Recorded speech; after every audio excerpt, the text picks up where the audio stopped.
ওকে,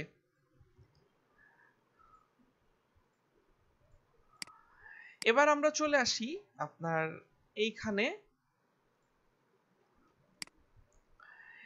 এই ফোল্ডারটাকে আমরা এখন হচ্ছে কোড এডিটরে নিয়ে যাব। আমরা তো ফাইলটাকে ব্রাউজারে ওপেন করেছি, আমরা দেখতে পাচ্ছি ব্রাউজারে ফাঁকা। এখন এখানে কিভাবে কন্টেন্ট নিয়ে আসবো? তো কন্টেন্ট নিয়ে আসার জন্য HTML এর ভাষায় আমাদেরকে বুঝাইতে হবে ব্রাউজারকে যে তুমি এই জিনিসগুলো দেখাও, তখন সেই জিনিসগুলো দেখাবে। আর HTML এর ভাষায় বোঝানোর জন্য আমাদের লিখে বুঝাইতে হবে। আর এই লেখার জন্য আমাদের একটা কোড এডিটর লাগবে, যেটা নিয়ে আমরা গত ক্লাস আলোচনা করেছি। তো কোড এডিটর আশা করি সবাই ইনস্টল করে নিয়েছেন। আমার কম্পিউটারে এটা ইনস্টল করাই আছে। আমি জাস্ট স্টার্ট বাটনে ক্লিক করে আমি কোড এডিটরটাকে খুঁজে বের করে নিচ্ছি, সাবলাইম টেক্সট 3। আমরা বলেছিলাম আমরা এই কোড এডিটরটা ব্যবহার করব। তো কোড এডিটর ইনস্টল করার পরে শুরুতে এরকম ফাঁকা থাকবে, আমার মতে এরকম অনেক কিছু থাকবে না, কারণ আমি আগের ক্লাসের ফাইলপত্র এখানে দেখা যাচ্ছিল, তো সেগুলো কেটে দিলাম। এরকম ফাঁকা থাকবে। তো আমরা কি করব, এই যে ফাঁকা ফোল্ডার, এইটার মধ্যেই হচ্ছে আমরা আমাদের যেই ফাঁকা এই যে কোড এডিটরটার মধ্যে এই ফোল্ডারটাকে ড্র্যাগ করে এনে এরকম ছেড়ে দিব, মানে আমাদের যে প্রজেক্ট ফোল্ডার সেটাকে ড্র্যাগ করে এনে ছেড়ে দিব। ব্যাস, চলে আসছে। এবার আমরা এখানে কাজ করতে থাকবো। এখানে এবার আমাদের কাজ করার পালা। তো দেখেন আমরা আমাদের ফোল্ডারটাকে ওপেন করেছি, ফোল্ডারের নাম হচ্ছে প্রজেক্ট 1, এবং এখানে index.html নামক একটা ফাইল আছে। এই ফাইলের উপরে ক্লিক করতে হবে, তা না হলে এখানে কিন্তু লেখা যাবে না। অনেকেই শুরুতে যে ভুলটা করি, এখানে একটু মনোযোগী হয়ে, অনেকেই শুরুতে যে ভুলটা করি সেটা হচ্ছে এই যে এখানে কার্সর লাফালাফি করতেছে, আমরা এখানেই লেখা শুরু করে দিই। এখানে লেখা শুরু করা যাবে না, কারণ এই যে যেখানে লেখা শুরু করতেছেন এখানে কিন্তু কোনো ডকুমেন্ট আপনি এখন ওপেন করে নেন নাই। এই ফাইলের উপরে যেই ফাইলে কাজ করবেন সেই ফাইলে ক্লিক করবেন, ওই ফাইলটা এখানে ওপেন হবে, তারপর এখান থেকে লেখা শুরু করবেন। বুঝতে পারছি? এবার কি লিখবেন? সাপোজ আপনি এখানে লিখলেন হচ্ছে we are learning web design. এরপরে এটাকে সেভ করতে হবে, আর সেভ করার জন্য কিবোর্ড থেকে Ctrl+S প্রেস করবেন। আমি এখানে লিখে দেই Ctrl+S, কন্ট্রোল চেপে এস প্রেস করবেন, তাহলে কি হবে, এই ডকুমেন্টটা সেভ হয়ে যাবে। ঠিক আছে? তো ডকুমেন্টটা সেভ হয়ে গেলে এরপর আপনি আপনার ব্রাউজারে গিয়ে দেখতে পারবেন এই লেখাটাই আপনার ব্রাউজারে চলে আসবে। তো আমাদের ব্রাউজার কোথায়? এই যে গুগল ক্রোম, এখানে আসলাম, এসে দেখতে পাচ্ছি কই, এটা তো ফাঁকা। ফাঁকা এখনো, কারণ আপনি মাত্র লিখছেন। তো ওয়েট করতে হবে না? ওয়েট করতে হবে না, একটা রিলোড করতে হবে। ব্রাউজারে তো এই ফাইলটাকে আমরা অনেক আগে ওপেন করেছি, তো ব্রাউজার জানেই না যে এই ফাইলের মধ্যে কোনো কিছু আছে।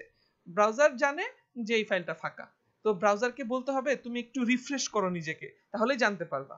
আর এই জন্য আমরা মাউসের রাইট বাটন ক্লিক করে এখানে যে রিলোড বাটনটা আছে সেখানে ক্লিক করব, তাহলে ব্রাউজার খুঁজে পাবে যে হ্যাঁ এই ডকুমেন্টের মধ্যে তো কিছু একটা আছে, এবং যে জিনিসটা আছে সেই জিনিসটা এখানে দেখা যাচ্ছে, we are learning web design.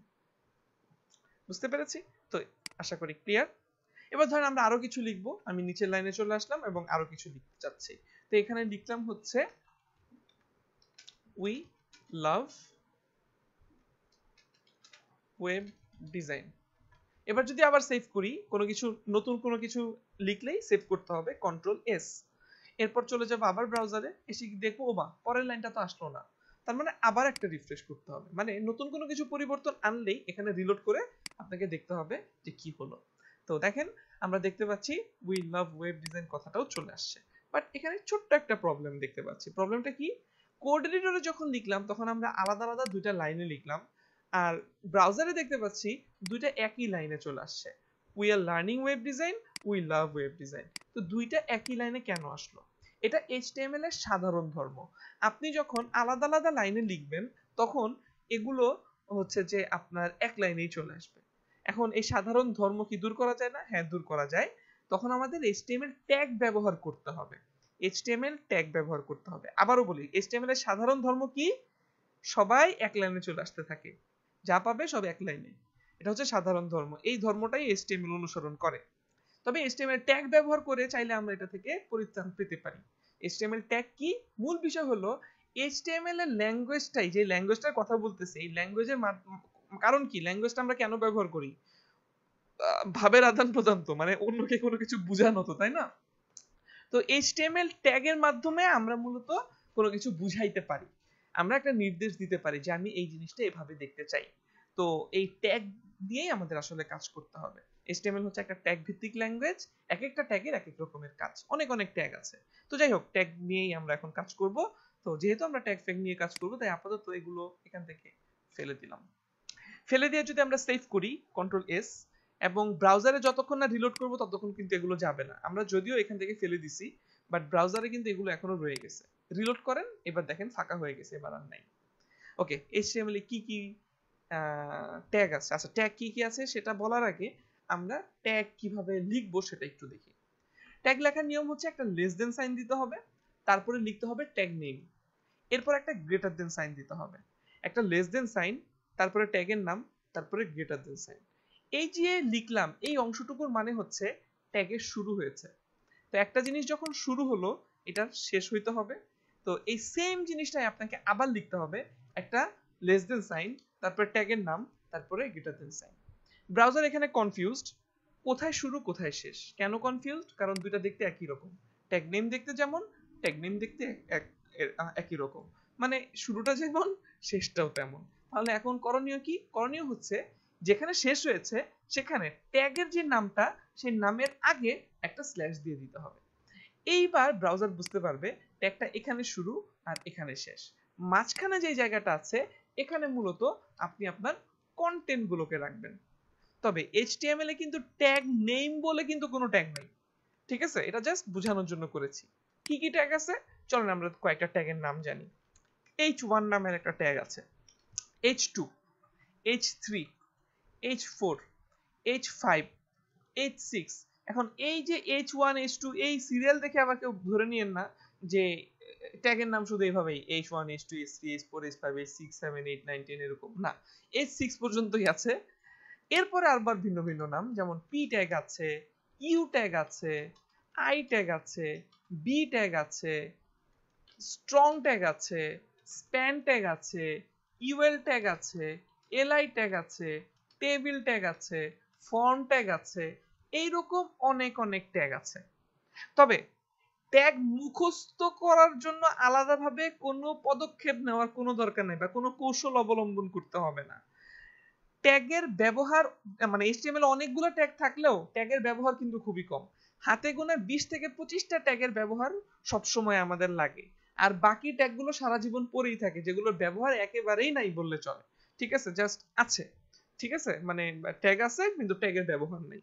ব্যাপারটা এরকম, ঘুরে ফিরে আমাদের বেশ কিছু ট্যাগই ঘুরে ফিরে ব্যবহার হয়। যেমন দেখেন, আপনি যদি HTML এর দিকে তাকান, এখানে দেখেন এটা হইতেছে ইমেজ, এটা লোগো না, এটা একটা ইমেজ, এটার জন্য আমরা ইমেজ ট্যাগ ব্যবহার করব। এই যে এখানে যেটা দেখতে পাচ্ছেন, এটাও একটা ইমেজ, এখানে আমরা ইমেজ ট্যাগ ব্যবহার করব। এই যে এখানে যা দেখতে পাচ্ছেন, এটাও ইমেজ, এগুলো ইমেজ ট্যাগ ব্যবহার হবে। এখানে ইমেজ ট্যাগ, তার মানে বারবার দেখতে পাচ্ছি সেই ইমেজ ট্যাগ আমরা ব্যবহার করতে থাকব। ইমেজের জন্য যে ট্যাগটা ব্যবহার করতে হয় সেটার নাম হচ্ছে img। এই img নামক একটা ট্যাগ আছে, যে ট্যাগ ব্যবহার করে আমরা ইমেজ নিয়ে আসবো। তো যত ইমেজ আছে সবগুলোর জন্য আমরা কি ব্যবহার করব? এই ট্যাগটা ব্যবহার করে বলবো আমার ওই ইমেজ দরকার, চলে আসবে। এই যে টেক্সট গুলো দেখতেছেন, এই টেক্সটটা যেমন, এই টেক্সটটা তেমন, এই টেক্সটটা তেমন, এই টেক্সটটা তেমন, এই টেক্সটটা তেমন। তো দেখেন ঘুরে ফিরে কিন্তু একই রকম জিনিস, তার মানে একই রকম জিনিস মানে একই রকম ট্যাগ।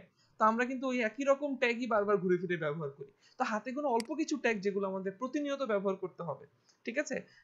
মানে এমন না যে আপনাকে HTML এর দুনিয়ার সব ট্যাগ মাথার মধ্যে নিয়ে বসে থাকতে হবে। যদি আপনার হচ্ছে যে এই ট্যাগ মুখস্থ করার জন্য আলাদাভাবে প্যারা নিতে চান, তাহলে দেখবেন কি যে আপনি ঘাবড়ে যাচ্ছেন। তো এগুলো আসলে মুখস্থ করার কিছু না, জাস্ট রেগুলার প্র্যাকটিস করতে থাকবেন, এমনিতেই দেখবেন আপনার মাথার মধ্যে এগুলো গেঁথে গেছে, ঠিক আছে? তো যাই হোক, আমরা বেশ কিছু ট্যাগের নাম লিখলাম, আমরা ব্যবহার দেখি চলেন। এগুলো সব আপাতত ফেলে দিলাম। এখান থেকে আমরা এইটুকু ফেলে দিচ্ছি, কারণ ট্যাগ নেম বলে তো কোনো ট্যাগ নেই। তো আমরা একেবারে ট্যাগের নাম দিয়ে শুরু করি। তো আমরা প্রথমেই ব্যবহার দেখব h1 ট্যাগের। তো আমরা এখানে একটা লেস দেন সাইন দিলাম, তারপর আমরা এখানে লিখব h1, এটা হচ্ছে আপনার ট্যাগের নাম, আর গ্রেটার দেন সাইন। তাহলে এইটুকু মানে হচ্ছে আমার ট্যাগটা শুরু হলো, তাহলে শেষ করতে হবে না। তো আমরা সেম জিনিসটাই আবার লিখব, less than h1 greater than. কিন্তু ওই যে বলছিলাম শুরু আর শেষের মধ্যে একটা পার্থক্য আছে। কি পার্থক্য? এই যে ট্যাগের নামের আগে একটা স্ল্যাশ দিতে হবে। তার মানে আমার h1 ট্যাগটা এখানে শুরু হয়েছে আর এখানে এসে শেষ হয়েছে।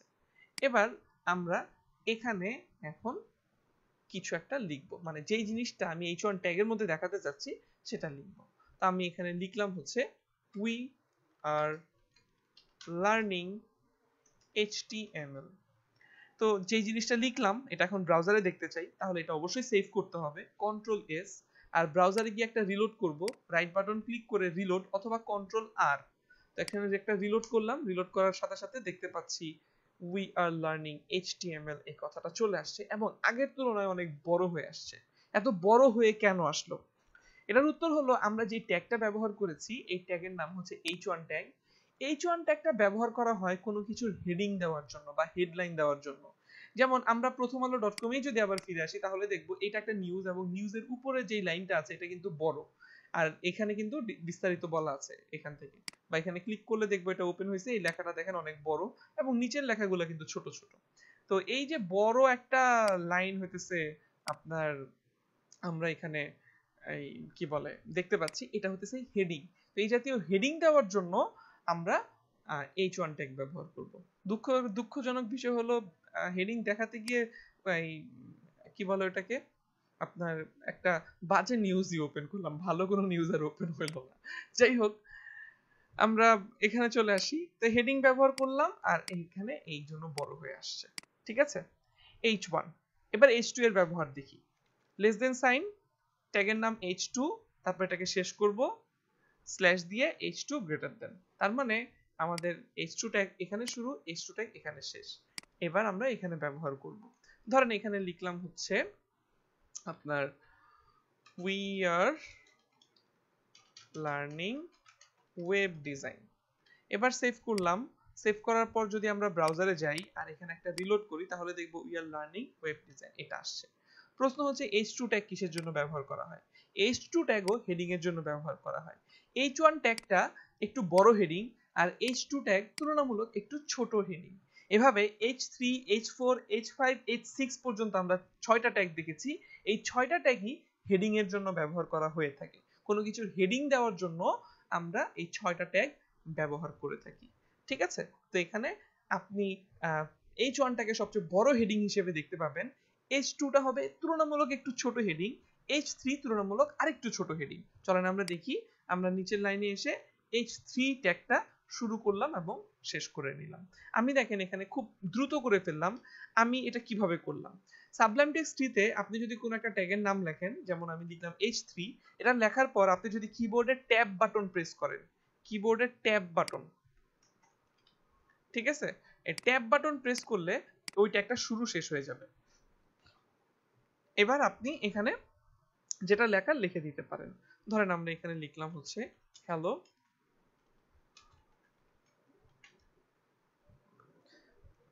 সেভ করলাম, ব্রাউজারে গেলাম, রিলোড করলাম, হ্যালো গুড পিপল। তা আমরা এখানে এই লাইনটাকে মানে এই সাইজ, এই যে ফন্টের যে সাইজ সেটা কিন্তু এটা থেকে ছোট দেখতে পাচ্ছি।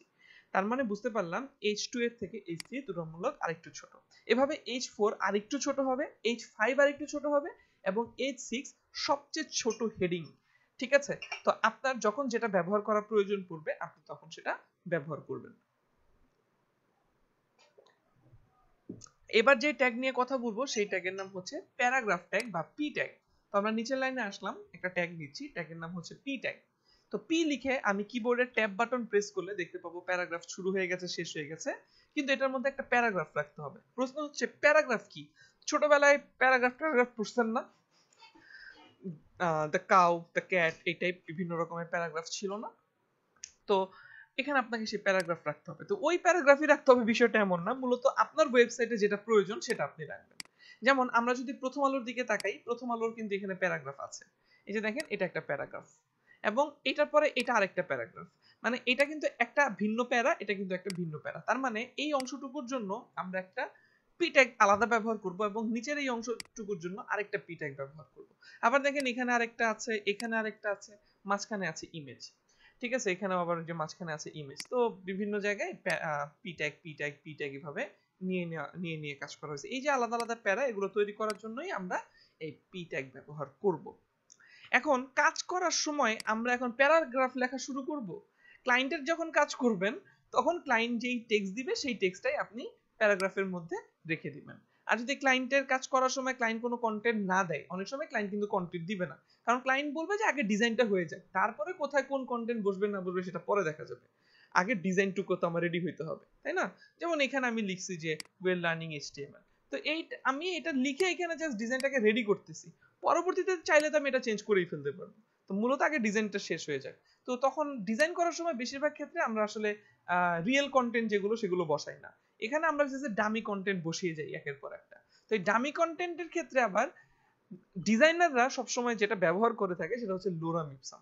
আমরা যদি গুগলে গিয়ে একটু সার্চ করি লোরাম ইপসাম লিখে, লোরাম ইপসাম লোরাম ইপসাম লিখে যদি সার্চ করি তাহলে আমরা দেখবো যে লোরাম ইপসামের বেশ কিছু ইয়ে চলে আসছে। যে কোনো একটা ওপেন করে নেন, দেখবেন যে এই যে এখান থেকে আপনার এই যে দেখেন প্যারাগ্রাফ, এটাকে জাস্ট কপি করে নিয়ে মানে এই এই ধরনের দামি কন্টেন্ট গুলো আসলে ব্যবহার করে থাকে আর কি আপনার ইয়েরা, এই কি বলে এটাকে, ডিজাইনাররা।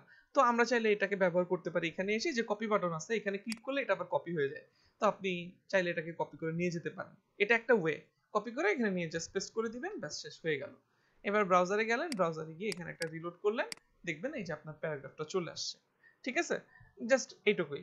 তো আমরা ডিজাইন করার সময় আমরা তো এখানে রিয়েল কন্টেন্ট সাধারণত রাখি না, আমরা কি করি ডামি কন্টেন্ট। অনেকের মাথায় প্রশ্ন আসতে পারে এখানে কি এগুলাই থাকবে সারা জীবন? না, এটার উত্তর একটু আগেই দিয়ে দিছি। এখানে এগুলোই থাকবে না সারা জীবন। এখানে আমরা যে কাজ করব আপনার কন্টেন্ট গুলো যে এখানে আমরা রাখবো, এই কন্টেন্ট গুলো ভবিষ্যতে কোথায় কোনটা বলবে সেগুলো চেঞ্জ করে ফেলা হয়। ঠিক আছে, বা আমরা তো একটা ওয়েবসাইট ডিজাইন করেই শেষ করে রাখি, এটাকে আবার ডেভেলপ করা হয়। তো ডেভেলপমেন্ট হয়ে যাওয়ার পরে ডাইনামিক্যালি কন্টেন্ট গুলো বসানো হয়। ঠিক আছে, তো আমরা জাস্ট নরমালি ডামি ডিজাইনটাকে রেডি করার জন্য ডামি কন্টেন্ট ব্যবহার করে থাকবো, অথবা ওই যে ক্লায়েন্ট যেই নকশাটা দিবে সেই নকশার মধ্যে যেই টেক্সট আছে সেটা আমরা কপি করে করে বসিয়ে দিব। ঠিক আছে, তো আচ্ছা লোরামের যে টেক্সট আমরা কপি করে নিয়ে আসলাম এই যে এখান থেকে, দাঁড়ান একটা হাঁচি দিয়ে নিই। আলহামদুলিল্লাহ।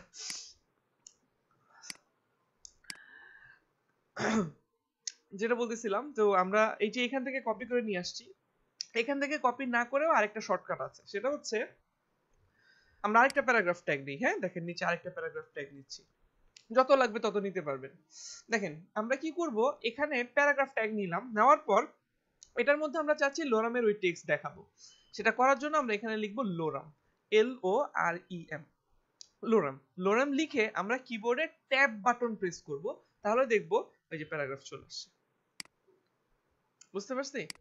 তো সেভ করে যদি আবার রিলোড করি আমাদের ওয়েবসাইটে, দেখবো নিচে আরেকটা প্যারা চলে আসছে, এই আরেকটা প্যারা। তাহলে দুইটা প্যারাগ্রাফ নেওয়াতে দুইটা প্যারা দেখতে পাচ্ছি এখানে। আশা করি ক্লিয়ার। এবার আরো কিছু ট্যাগ দেখবো। এবার যেই ট্যাগটা দেখবো সেই ট্যাগের নাম ইউ ট্যাগ। ইউ লিখলাম, কিবোর্ডে ট্যাব বাটন প্রেস করলাম, আমাদের ট্যাগটা শুরু হয়ে গেল এবং শেষ হয়ে গেল। এবং এইটার মধ্যে এখন আমরা কিছু কন্টেন্ট রাখবো। তো কি কন্টেন্ট রাখবো? ধরেন যেটা লিখতে চাই। এখন প্রশ্ন হলো এটা আসলে কেন ব্যবহার হয়? ইউ ট্যাগটা ব্যবহার হয় যদি আপনি কোনো কিছু নিচে আন্ডারলাইন দিতে চান, তাহলে হচ্ছে আপনি এই ইউ ট্যাগটা ব্যবহার করবেন। কোনো কিছু নিচে যদি আন্ডারলাইন দিতে চান, আমি এখানে একটু বড় হাতের লিখতেছি, বড় হাতের লিখতে হবে এমন কোনো কথা নেই, লিখলাম আর কি ওয়েব ডিজাইন, জাস্ট ছোট্ট করে ওয়েব ডিজাইন লিখলাম, তাই একটু বড় হাতের লিখলাম সবগুলা। তো দেখেন এই ওয়েব ডিজাইনের নিচে দেখেন একটা আন্ডারলাইন চলে আসছে। যা লিখবো তাই, আমি যদি আরো কিছু লিখি, যেমন ধরেন আমি এখানে লিখলাম হ্যালো, এখানে একটা রিলোড করেন, দেখেন এই যে, অর্থাৎ যা কিছু এই ইউ ট্যাগের মধ্যে থাকবে সেগুলোই কোথায় থাকবে, সেগুলোর নিচে আন্ডারলাইন থাকবে। আমরা হ্যালো কথাটা ফেলে দিলাম, শুধু ওয়েব ডিজাইন কথাটাকেই রাখলাম। এই হচ্ছে ইউ ট্যাগের ব্যবহার। এবার আমরা আরেকটা ট্যাগ দেখব, এই ট্যাগের নাম হচ্ছে বি ট্যাগ। তো আমরা বি লিখে কিবোর্ডের ট্যাব বাটন প্রেস করলাম, এটা হচ্ছে শুরু হয়ে গেল, শেষ হয়ে গেল। এটা হচ্ছে শর্টকাট ব্যবহার করতেছি। এখানেও আমরা সেম জিনিসটাই লিখতে চাই, তো আমি একটা কাজ করি, কপি করে নিলাম, জাস্ট বোঝানোর জন্য এখানে পেস্ট করে দিলাম। তাহলে দেখবো আরেকটা আসবে 2 নম্বরে, ওয়েব ডিজাইন। তো দেখেন এই যে 2 নম্বরে ওয়েব ডিজাইনটা আসলো, এখানে দেখেন এটা একটু মোটা হয়ে আসলো, একটু বোল্ড হয়ে আসলো। এটার নিচে কিন্তু আন্ডারলাইন আসে নাই, কারণ এটা আমরা তো এটাকে ইউ ট্যাগের মধ্যে রাখি নাই, এটাকে রাখছি বি ট্যাগের মধ্যে, এবং এটা দেখেন একটু মোটা হয়ে আসছে। এটা কিন্তু ওইরকম মোটা না, বোল্ড না, এটা কিন্তু বোল্ড। বি ট্যাগটা কোনো কিছুকে বোল্ড করার জন্য ব্যবহার করা হয়ে থাকে। এরপর একটা ট্যাগ নিচ্ছি আই ট্যাগ, এটা কোনো কিছুকে ইটালিক করার জন্য ব্যবহার করা হয়ে থাকে। আমি সেম জিনিসটাই লিখলাম, সেভ করে যদি একটা রিলোড করি, তাহলে দেখেন ওয়েব ডিজাইন কথাটা আসছে, এবার কিন্তু বাঁকা হয়ে আসছে, ইটালিক ফন্টে আসছে। ঠিক আছে, এই হচ্ছে আপনার আরেকটা ট্যাগ। এভাবে আমরা এখানে 3টা ট্যাগ ব্যবহার করলাম, এবং এখানে কারো হচ্ছে যে কোনো প্রশ্ন আসছে মাথায় এই পর্যন্ত যা যা দেখলাম? প্রশ্ন থাকলে মনে করেন প্রশ্নটা। আমি